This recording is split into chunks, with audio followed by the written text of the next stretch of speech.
Islam yang sebenar. Jadi untuk malam ini kita masuk kepada fatwa ataupun yang ni warta kerajaan ini merujuk kepada seksyen 47 tahun 2003 yang berkaitan dengan yang untuk malam ni kita akan lihat fatwa menangani persoalan bid'ah dalam masalah ikhtilaf ataupun khilaf perkara furu'.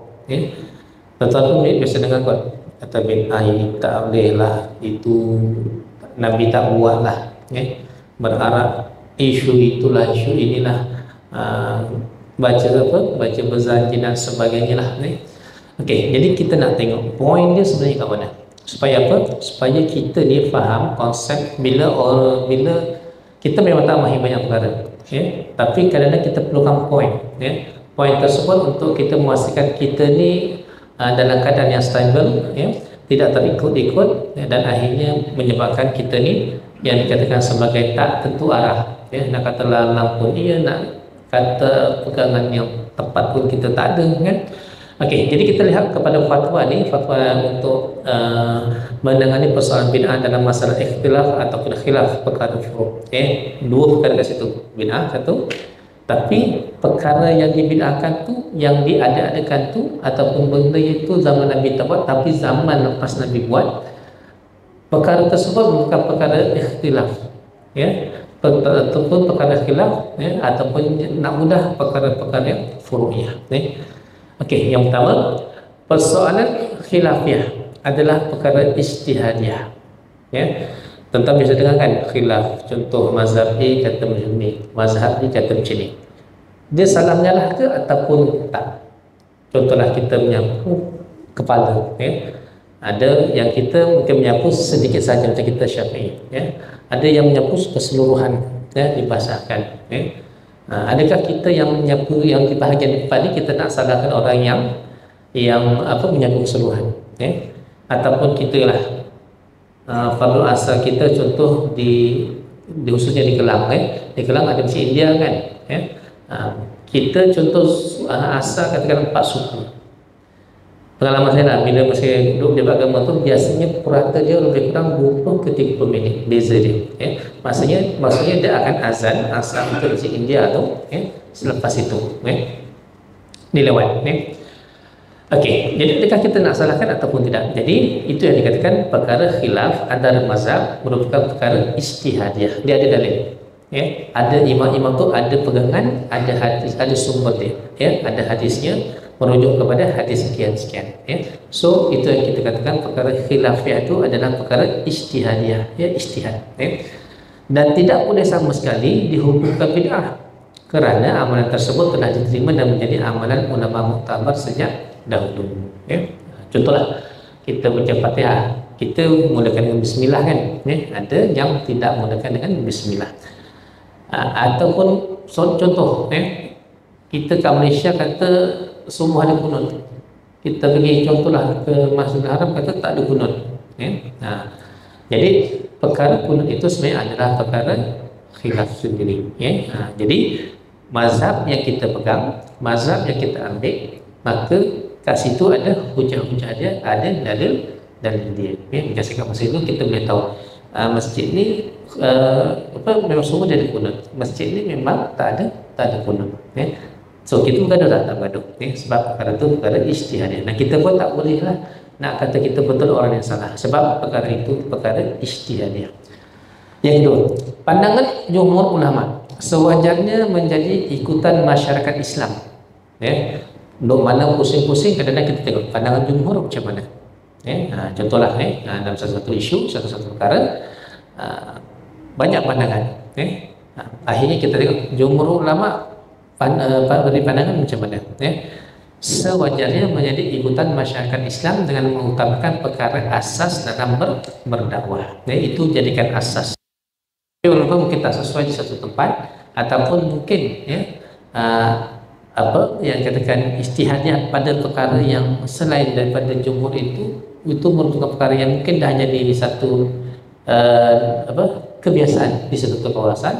Jadi kita tak boleh nak jadikan ia sebagai isu, ataupun kita tidak membesar-besarkan perkara khilafiyah yang boleh mengganggu perpaduan umat Islam. So kita tak nak satu isu, kita beza pandangan. Mazhab A kata ada hujah dia, mazhab B ada hujah dia, mazhab C pun ada hujahnya. So kita tak perlu nak istilahnya gaduh-gaduh lah, So kita gaduh sana gaduh sini, akhirnya macam mana umat Islam akan tergugat dari segi perpaduan umat Islam. So siapa yang rugi? Kita juga yang rugi. Contoh kita masjid ni buat kunut, kita ni jenis tak boleh kunut, tak boleh wirid. So kita pun tak dalam masjid. So macam mana? Lalu kita pun cakap dengan orang lain gini. So nanti saya akan bacakan amalan yang didakwa sebagai bid'ah itu sendiri, yang kadang-kadang kita lihat salah satu tempat tu menyebabkan tidak sepakat, pulau-pulau, ataupun kita katakan istilahnya inilah, istilahnya kita protes. Sebab apa? Sebab bagi kita apa yang kita pegang itulah satu-satunya yang betul. So dalam konteks Islam memang pandangan jumhur ulama dan fatwa sendiri pun dia akan lihat kepada pandangan jumhur ulama yang menjadi ikutan masyarakat terdahulu lebih dahulu sebagai asas. Okey, itu yang kedua. Maksudnya bila kita masuk ataupun kita wujudkan polemik menentu khilaf, mazhab ni kata salah, yang kita punya betul, ataupun yang kita kata kita ni apa yang orang buat salah, kita saja betul, itu yang kadang-kadang boleh menyebabkan polemik dalam masyarakat. Okey, yang ketiga, di antara amalan yang didakwa sebagai bid'ah adalah kalau dalam fatwa Selangor ada 19 perkara. Okey, yang pertama yang biasa mungkin tuan pernah dengar, membaca Yasin pada malam Jumaat. Jadi itu antara yang dikatakan didakwa sebagai bid'ah. Pada baca Yasin elok kan, baca Quran, baca yang lain pun tak ada masalah. Okey, itu satu. Ini yang didakwa perkara bid'ah. Yang kedua, membaca tahlil dan talqin untuk si mati. Macam kita dah tadi baca tahlil, disebabkan kita ni kata itu bid'ah, itu bila kata bid'ah atau finnar, kita pun tak ikut. Kita pun ajarlah orang lain, tak payah pergilah. Orang tu buat mungkin kederitaan dan sebagainya, kita pun pakat, tak payah pergi dengan harapan dengan mengatakan ia adalah bid'ah. Jadi itu yang kedua, maksudnya itu yang kita katakan perkara-perkara khilafiyah, bukannya perkara yang bid'ah. Yang ketiga, mengadakan kondri arwah. Biasa kondri arwah ni apa isi dia? Isi dia lebih kepada kita mendoakan, isinya kita lebih kepada amalan sedekah, isinya lebih juga kepada kita untuk kita, maknanya dari segi kebiasaannya kita adalah tautan silaturahmi, dan juga perkara-perkara yang kita bacakan itu juga perkara-perkara yang terkandung ataupun yang mengandungi ayat-ayat Al-Quran, doa dan sebagainya. Mana perkara-perkara baiklah. So maknanya kita tak boleh nak katakan doa sampai tak sampai itu bukan kerja kita. Kemudian 3.4, yang keempat, menyambut Maulid Rasul pada 12 Rabiul Awal setiap tahun. Maknanya kalau kita sambut tu, dia kata perkara itu bid'ah. Sebab perkara itu adalah perkara-perkara yang perkara ijtihadiyah. Kita boleh buat benda yang baik, benda yang ada manfaat untuk orang Islam. Perkara tersebut memang kalau kita nak katakan buruknya tu, maknanya kita pandang dari sisi yang buruk lah, sebab kita tak menampakkan benda tu satu yang baik. Tapi kalau kita rasa benda tu yang baik, kita punya birthday pun kita boleh ingat, kita punya apa yang dikatakan sebagai ulang tahun itu sendiri, kita pun boleh jadikan dia sebagai satu keutamaan dalam diri kita. Apatah lagi bila mana kita menyambut Maulid Rasul yang kita sambut setiap pada 12 Rabiul Awal. Okey, kemudian 3.5, membaca Yasin 3 kali di malam nisfu Sya'ban. Nak baca, tak nak baca pun tak ada masalah. So yang penting lepas baca Yasin tu kita ada doa. Doalah sebanyak yang mungkin. 3.6, berdoa beramai-ramai selepas solat berjemaah. Kita selalulah kalau contohlah tiba-tiba lepas sembahyang imam pun belah gitu, agak-agak kita rasa apa? Dia kata imam ni imam bid'ah gitu. Sebab apa? Sebab rasanya biasa tak miss.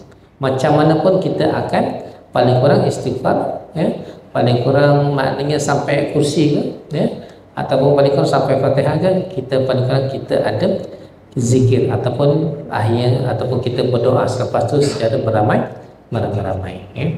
So masa tak ada masalah. Contoh dulu lah, ya. Masa kalau kamu situ pun tengok, ya, memang ada lepas semuanya tak baca doa sendiri-sendiri. Tapi kalau kita baca doa, orang Melayu lah khususnya, orang Islam kita Melayu, ya, orang Malaysia, ya, lepas semayang contoh dia jadi imam, lepas tu baca zikir, baca doa, dia orang follow je, ikut je, tak salah pun, tak salah menyalah, ya. So itu yang orang kata memudahkan, ya. Sebenarnya dia ni perkara-perkara berdoa secara berjemaah ni lagi pun ada kebaikan, ya. Doa salah, mungkin salah seorang daripada kita yang hadir itu mempunyai kelebihan tertentu yang memudahkan ataupun yang mudah-mudahan kita doa kita menjadi makbul, ya. Seterusnya 3.7, membaca wirid dan zikir secara kuat atau nyaring beramai-ramai selepas solat fardu, ya. Ini pun antara yang dikatakan sebagai yang didakwa, ya. Ada orang dakwa ini sebagai bid'ah, ya. Padahal tonton boleh baca je, tak ada masalah, ya. Kemudian membaca basmalah secara kuat atau nyaring dalam solat fardu, ya. Yang saya katakan tadi lah, ya. Kita lah, ya, kita di Malaysia memang ada starting dia dengan bismillah, ya. Bismillahirrahmanirrahim secara kuat atau secara nyaring, ya. Kemudian 3.9, menyebut lafaz usolli dalam niat solat, ya. Dalam banyak-banyak tu kan, ya, perlu membaca dengan. Tapi sebuah perkataan usolli pun ada yang menyalahkan, ya. Maknanya kita biasa tu usolli fardhu maghrib contohlah, ya, salah rakaatin ma'muman lillahi ta'ala, ya. Jadi usolli itu ada yang mengatakan ia sebagai bid'ah. Kalau kita baca tak baca boleh, baca pun boleh tak? Boleh kan, ya. Maknanya kita sampai kita berdiri betul nak solat, ya. Terus kita takbir dan takbir tu kita niat, ya. Menjadi dalam hati lah, ya. Okey, maknanya usul itu adalah untuk kita menghadirkan hati agar solat ataupun niat ketika takbir itu lebih benar. Macam kita lah ready, ya, nak pergi nak buat sesuatu, kita buat rehearsal, ya. So kita akan starting, kita mulakan dulu, ya, kita ulang-ulang, lepas tu bila actual dia, ya, maksudnya kalau actual kita solat, maksudnya kita ketika kita takbir, ya. Jadi itulah, ya, yang kita katakan dimulai dengan lafaz usul. Ya, usul itu maknanya apa? Sahaja aku sembahyang, ya. 3.10, membaca kunut dalam solat subuh, ya. Ada yang lahu bid'ah, ya, ada yang lahu, ya. Kemudian seterusnya 3.11, bersalaman selepas solat berjemaah. Demam, ya tuan-tuan, ya. Lepas sembahyang tak boleh salam dosa, masuk neraka, finnar, putih, ya. Maknanya apa? Sebenarnya bila kita salam ni kita tahu apa? Bila kita salam ni maknanya menggugurkan dosa-dosa yang kecil, ya. Sebenarnya hidup kita ni, ya, sangat banyak peluang, ya, untuk kita mendapat keampunan, ya, selain daripada kita berdoa, ya. Ada chances, ya. Kemudian tadi bersalaman selepas solat berjemaah. Kemudian yang ke-12, solat sunat sebelum solat maghrib, ya. Maknanya boleh je, ya. Mana kalau kita lihat dalam ada dalam Asyama'il itu sendiri pun tentang solat sunat, ya, yang mana yang Nabi buat secara tetap, ya, yang mana Nabi buat secara yang katakan tidak tetap, ya. Kemudian solat sunat sebelum Jumaat pun pening juga ni, ya, dikatakan bid'ah, ya. Sebab tu kasih dah beberapa lah, tapi ada beberapa lokasi tempat lain yang pernah lah, ya. Kita tak yang bila kita kan lepas azan tu kan kita solat, bangun kan kita solat, ya. So kadang-kadang kita nampak sekelompok dia tak sembahyang, ya. Kadang-kadang tanya juga, ya, tadi memang saja tak main sunnah ke, ada uzuran ke, ada apa? Itu bid'ah tu, tak ada nak buat. Okey, dah cukup lah tu, ya. So dia akan jadi inilah, ya. Dia akan menyebabkan duk bercakap pun tak selesai masalah juga, ya. Kemudian yang ke-14, fidyah solat, ya, fidyah solat, ya. Yang ke-15, terbatal wudu dengan sebab bersentuhan lelaki dengan perempuan yang harus dikahwini. Ya, benda ini pun termasuk dalam khilaf kan. Ya, kalau tuan-tuan biasa masa bila problem bab ni, masa lagi haji kan, ya, kita nak ambil pandangan mana? Ya, masa saya dulu pergi haji itu, akhirnya kita ambil pandangan Syafi'iyah.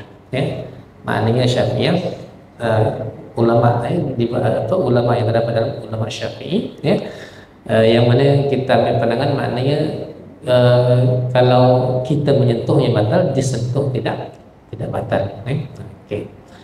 So maknanya benda bila ada khilaf atau ada pandangan tu tak perlu gaduh lah. Tak perlulah kita kat Mekah nak gaduh-gaduh, tak ada. Dulu zaman saya pergi haji gaduh tu sebab apa? Pakai kamera ambil gambar. Ambil gambar haram. Dia ambil kamera gitu, dia ambil film, dulu kan pakai filem kan. Sekarang macam mana? Habis selfie semua kan. So maknanya boleh tak boleh? Maknanya benda tu dah tak boleh kontrol lah dia orang, sama lah juga kan. So sebab benda tu perkara asas Kemudian yang ke-16, bilangan rakaat bagi solat sunat tarawih sama ada 20 ataupun 8. So tuan-tuan ambil mana? Mazhab 8 ke mazhab 20? Sebenarnya kalau nak ambil mudah dalam bulan Ramadan ni, makin banyak kita buat, makin banyak ganjaran yang kita dapat. Ya, itu basic dia.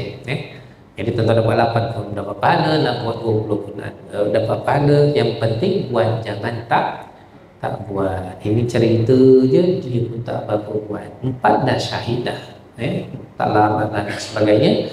Tapi bila orang buat 20 itu bising. Macam saya selalulah kalau kamu kadang ustaz masjid ni buat 8, buat surau ni buat 8.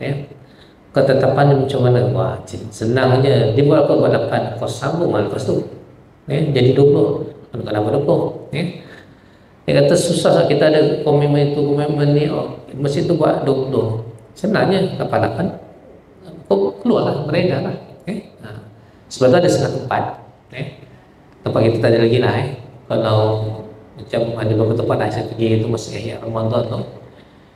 Parking 8 rakaat kat area ni. Parking 20 rakaat line ni. Bukan apa? Yang 20 dia akan keluar lambat kan? Yang 8 dia akan keluar awal. So yang 8 ni dia akan disusun. Maksudnya parking kereta tu bersesuaian. Maknanya kalau 8 tu memang walaupun di blok kita, lepas tu dia boleh keluar dengan selesa. Tak perlulah announce kat imam semasa tarawih, so announce kereta sekian so alihkan. Jadi itu sebenarnya antara alternatif, alternatif untuk memudahkan. So maknanya itu bab parking kalau bab solat tu sebenarnya ikut kita. Kita nak tahajud setiap malam nak buat qiyam dalam bulan Ramadan pun tak ada masalah. Nak buat sendiri pun boleh, nak buat secara jemaah 10 malam terakhir pun tak ada masalah. Yang penting buat, jangan tak buat. Okey, yang ke-17, menyapu muka selepas memberi salam. Misalkan kita buat kan, ada pandangan, ada yang pihak yang mengatakan ia bid'ah. So maknanya ia bukan perkara bid'ah, ia adalah perkara khilafiyah. Bila khilafiyah tu ada ijtihad, imam-imam ada pandangan, ada rujukan, ada sumber. 18, akikah dengan kambing sahaja. Dan kemudian maksudnya kita akikah, maknanya saya ceritalah kalau kita anak lelaki 2, anak perempuan 1. Anak lelaki mampunya 1, buatlah 1 dulu. Tak mampu nak buat, nanti budak tu lepas balik dia buat sendirilah, pakai duit dia sendiri. Jadi tak ada isu. Kemudian konsep pengamalan hadis dhaif. Jadi pengamalan hadis dhaif ini untuk diri sendiri tak apalah, bukan untuk dijadikan sebagai dalil ataupun hujah. So maknanya 19 perkara ni yang kebanyakannya daripada kita memang kita biasa buat So maknanya kita maklum bila ada pihak-pihak yang tak puas hati, kita katalah perkara itu termasuk dalam perkara khilafiyah, bukan bid'ah. So kita boleh buat dengan selesa. Jadi tuan-tuan boleh tunjuk fatwa ni, tak silap saya dikeluarkan pada 2014, 17 Julai 2014. Contoh mudahnya, sekarang kan semua ada handphone, Google je kat situ, Fatwa Selangor. Okey, tengoklah baca satu. So maknanya ini perkara yang merupakan khilafiyah.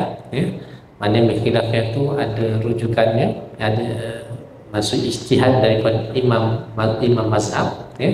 So maknanya kita tak perlu pening, tak perlu gaduh-gaduh, tak perlu petikai-petikai, sebab perkara ini perkara yang berkaitan dengan ibadah kita.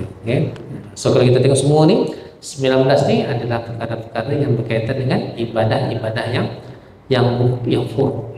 Maksudnya furu' ni apa? Cabang. Dia bukan yang pokok. Kalau pokok contoh sembahyang fardu berapa? Sehari semalam 5. Tapi kalau dia kata 2, 3 something. Okey, cuma nanti perkara-perkara lain yang kita lihat kat sini pun sebenarnya perkara-perkara yang kadang-kadang kita buat, kadang-kadang kita tak buat. So maknanya tak perlu nak berbalah ataupun kita kita panggil menegakkan benang yang basah lah dan sebagainya. Akhirnya kita pun tak baik dengan kawan-kawan kita, dengan saudara mara kita, dengan jiran-jiran kita, sebab perkara yang berkaitan dengan perkara cabang ataupun perkara furu'. So itu tuan-tuan boleh rujuk dalam Fatwa Selangor 31 Julai 2014. Okay, selesai bab tu. Kemudian kita tengok sikit dan masa ni sikit kita tengok yang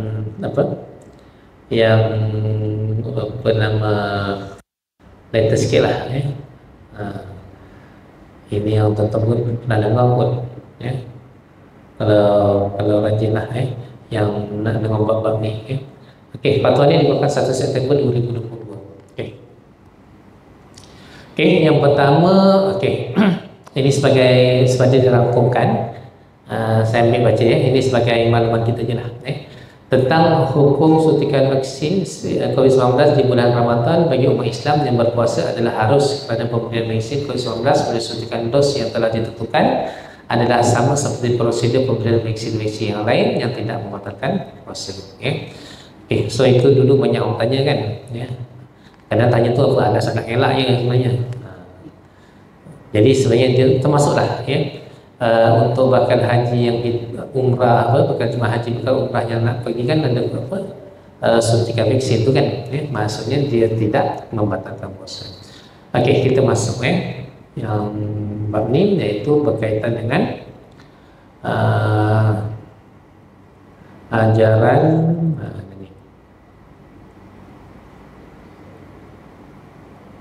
pernah dengar ajaran Asmaul Husna oleh Dr. Wan Masri bin Wan Muhammad. Ajaran Asmaul Husna. Asmaul Husna tu apa? Yang nama-nama Allah tu kan, yang ada 99 tu. Ya tu dah jelas dah, memang sahih lah orang kata, tak perlu dipetikai. Datang seorang doktor ni, mungkin doktor falsafah, dia dia buat satu ilmu lah, kita kata satu fahaman, iaitu fahaman dan ajaran Asmaul Husna oleh Dr. Wan Masri bin Wan Muhammad yang adalah menyeleweng dan bertentangan dengan ajaran agama Islam yang sebenar, bertentangan ajaran Islam yang sebenar menurut pegangan Ahlus Sunnah wal Jamaah kerana mengandungi elemen-elemen berikut. Okey, jadi kita kalau baca sekitar satu tajuknya itu seperti Asmaul Husna yang kita baca tu kan, sampai sampai akhir tu kan. Jadi rupanya ajaran dia ni, dia maksudnya mungkin dia namakan tajuknya tajuk ajaran dia ni atau fahaman dia secara catchy supaya orang tak menarik rasanya, untuk menarik orang sebenarnya. Mungkin orang kata satu inovasi untuk Asmaul Husna dan sebagainya. Tapi sebenarnya kenapa ajaran ini difatwakan sesat ataupun diharamkan? Yang pertama, dia rupanya ajarannya menafikan kewujudan Nabi Muhammad sallallahu alaihi wasallam. Direct.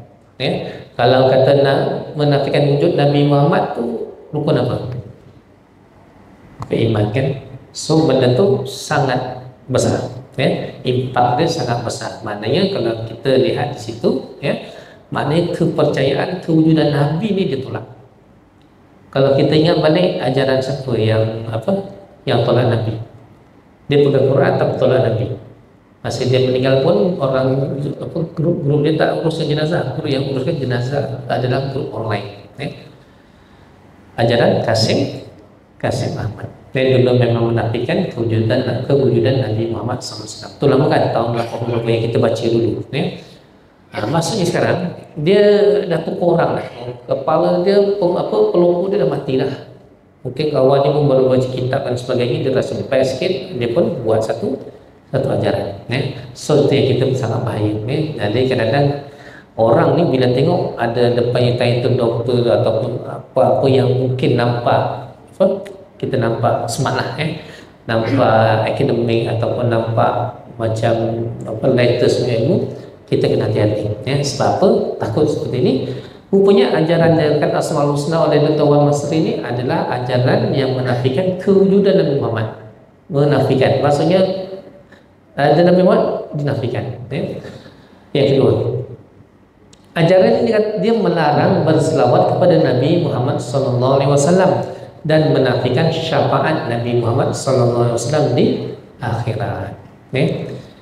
Selawatnya apa selawat? Selawat ini kan doa kan, perkataan daripada asalnya as-solah, mana asal bahasanya adalah doa. Kita selawat, selawat Ibrahimiyah ke, selawat syifa ke, selawat Afrijiyah ke dan sebagainya.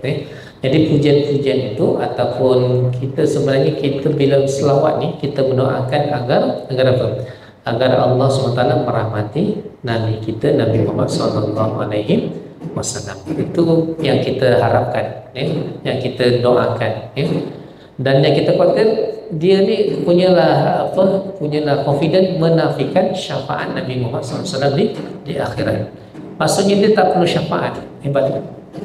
Sebab mungkin dia tak tahu syafaat itu apa. Dia tak tahu kehidupan kehidupan ketika di alam akhirat itu. Adapun ketika penghisapan itu sendiri, susah dan sebagainya, cabaran itu mungkin dia tak tahu. Sebab itu dia kata menafikan syafaat Nabi Muhammad SAW di akhirat. Okay, kita satu.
Allah.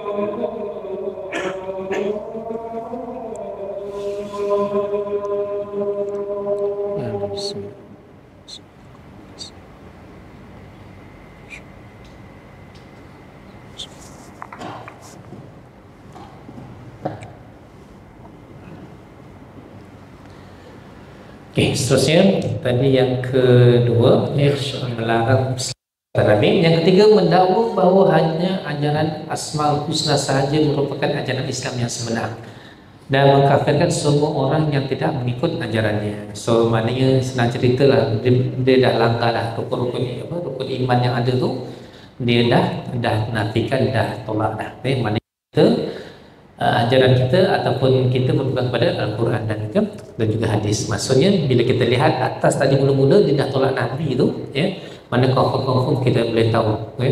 Maknanya dia mesti ada laluan dia lain ataupun ada ajaran lain yang digunakan sebagai ajaran dia, ya? So sebab apa? Sebab dia kata hanya ajaran Asmaul Husna sahaja merupakan ajaran Islam yang sebenar. Satu isu. Yang kedua, mengkafirkan semua orang yang tidak mengikut ajarannya. So apalah, seterusnya yang keempat, ya, mendakwa ajaran Asmaul Husna itu diterima terus daripada Allah Subhanahu Wa Taala melalui ilham kepada Dr. Wan Masri bin Wan Muhammad. Maknanya macam mana tuan? Dia ni kalau kita dok sama tanya dengan Dr. Wan Masri, kadang kita sama tak boleh. Sama je pun, sama je. Maksudnya orang kita macam kita juga, macam mana dia boleh dapat ajaran Asmaul Husna terus daripada Allah kepada dia, ya? So mana kita boleh fikirlah, ya? Kalau ada orang yang dakwa ajaran macam ni, dia dapat ilham terus daripada Allah ni, nak tengok dia ni siapa, dia ni siapa, sebab dakwan sebagainya sangat bahaya, ya? So mana kita kena hati-hati, makna tak ada dah, ya? Kalau kita tengok wahyu Nabi pun, ya, wahyu pada yang turun kepada Nabi Muhammad SAW itu sendiri pun, itu adalah wahyu Allah melalui malaikat Jibril, ya, itu asasnya, ya. Dan dia siapa tiba-tiba boleh dapat istilahnya wahyu lah kot, kalau kata tu ajaran tu daripada Allah melalui ilham pula lagi satu hal, kita pun ada ilham kan, ya? Jadi masing-masing ada ilham masing-masing, ada keupayaan masing-masing untuk membuat sesuatu perkara yang mungkin, yang kita rasa sesuai, ya? Jadi yang Dr. Wan itu dia menjadikan dia sebagai wahyu itu ataupun yang dikata Asmaul Husna itu terus daripada Allah SWT melalui ilham. Kemudian yang kelima, mendakwa bahawa Allah SWT boleh berbicara melalui Dr. Wan Masri bin Wan Muhammad. Lagi hebat, tadi dapat sumber dapat ilham ataupun ajaran itu turun melalui ilham. Yang kelima ni pula lagi hebat, boleh berbicara melalui Dr. Wan, ya, maksudnya Allah boleh berbicara melalui Dr. Wan Masri. Agak-agak dapat orang macam ni macam mana tuan? Ini yang kadang-kadang susah, macam mana kadang-kadang bila orang tanya tu, kadang-kadang kita tahu jenis siapa, wali tu, ya, ataupun kiai lah kalau kita kan, ya. Nak tengok juga, ya. Kalau biasa-biasa tu maksudnya macam kita jugalah, ya. Mari insan biasa, ya. Yang keenam, mendakwa Allah SWT melarang berdoa di Raudhah dalam Masjidil Nabawi dan Baitullah di Masjidil Haram, ya. Agak-agak kalau tuan-tuan pergi melabu, istilahnya melabu duit lah kan, pergi Mekah tu, pergi haji ke pergi umrah agak apa yang kita nak, apa yang kita buat kat sana? Doa lah kan, berumpun lah, ya, sampai orang kata, iyalah istilahnya kita bersusah payah, buat kerja-kerja ibadah di sana, ya. Selain ziarah di sana kita banyak berdoa, mohon doa kepada Allah Taala. Dan kadang-kadang orang tu pergi, ada pula orang kirimkan doa, ya. Tu maknanya apa? Mana pergi sana tu untuk doa lah, bukan pergi ke sana untuk istilahnya tak buat perkara-perkara yang tak sepatutnya. Ajaran Dr. Wan Masri ini dia kata Allah melarang, ya. Sedangkan setiap masa lah, kalau kita cerita, kalau di Masjidil Haram, di Masjid Nabawi ini setiap masa ada saja orang datang, ada saja orang melakukan doa. So maknanya kalau ada orang mendakwai Allah melarang tu, kita tolak sia-sia, tolaklah cepat-cepat, ya. So kita tahu itu kategori orang-orang yang salah. Dan yang ketujuh, menafikan kemunculan Dajjal dan juga Imam Mahdi, ya. Okey, so maknanya kalau kita lihat ajaran Dr. Wan Masri ini, dia lagi more kritikal. Sebab apa? Sebab dia ambil perkara yang basic, iaitu perkara yang sangat kuat, sangat besar berkaitan dengan rukun iman, ya. So maknanya itu kita kena hati-hati. So fatwa ini dikeluarkan pada tahun dikeluarkannya 5 Ogos 2022, tahun lepas lagi, baru setahun lah, So maknanya kita kena hati-hati. So apa-apa pun, sebagai medium dia kita kena elak, dan kita pun kalau rasa macam terjebak tu, cuba rujuk kepada orang-orang yang ada autoriti lah, supaya kita ni tidak berterusan, Once kalau kita dah masuk kepada ajaran-ajaran seperti ini kita sangat khawatir. Sebab apa? Sebab kita menolak ajaran Islam yang hakiki, yang sebenar, So maknanya ini antara ajaran-ajaran yang inilah, yang sempat kita bincang, pada malam ni, yang begini, dan seterusnya nanti insyaAllah minggu depan lah, kita cuba tengok ajaran yang pernah ikut ajaran Ibn Yati tu, Wan Nur Hayati, jadi itu pun hebat juga, tu lagi langgar semua, rukun iman dia langgar, rukun Islam pun langgar, jadi tak tahu dia apa pegangan dia, tak ada rukun. So maknanya kita tak perlu nak ambil, dan mudah-mudahan mereka ini bila bertaubat nanti diterima oleh Allah SWT. Jadi yang baik daripada Allah SWT, yang lebih itu daripada saya, dan perkongsian pada melalui dua perkara, iaitu pertama perkara khilafiah, bukan bid'ah, dan jangan sembarangan kita mengingatkan perkara sesuatu perkara yang ada instrumen dia ataupun kandungannya ada ibadah itu kita katakan bid'ah, dan yang kedua berkaitan dengan ajaran Dr. Wan Masri itu sendiri yang jelas total tolak, maknanya rukun Islam pun rukun iman kalau kita lihat memang dia cukup kau dia tolak, so maknanya kita tak perlulah nak ikut kepada ajaran-ajaran seperti ini. Wallahu a'lam. A'udzubillahi minasyaitonirrajim. Bismillahirrahmanirrahim. Alhamdulillahirabbil alamin wassalatu wassalamu ala asyrofil anbiya'i wal mursalin wa ala alihi washabbihi ajmain. Allahumma faqihna fid din wa 'allimna ta'wil wa hdina siratal mustaqim. Allahumma ya muqallibal qulub sabbit qulubana ala dinika wa ta'atik. Rabbana atina fid dunya hasanah wa fil akhirati hasanah wa qina azabannar. Wa sallallahu ala sayyidina Muhammad wa ala alihi washabbihi wa baraka wasallam. Alhamdulillahirabbil alamin. Subhanakallahumma wa bihamdika asyhadu an la ilaha illa anta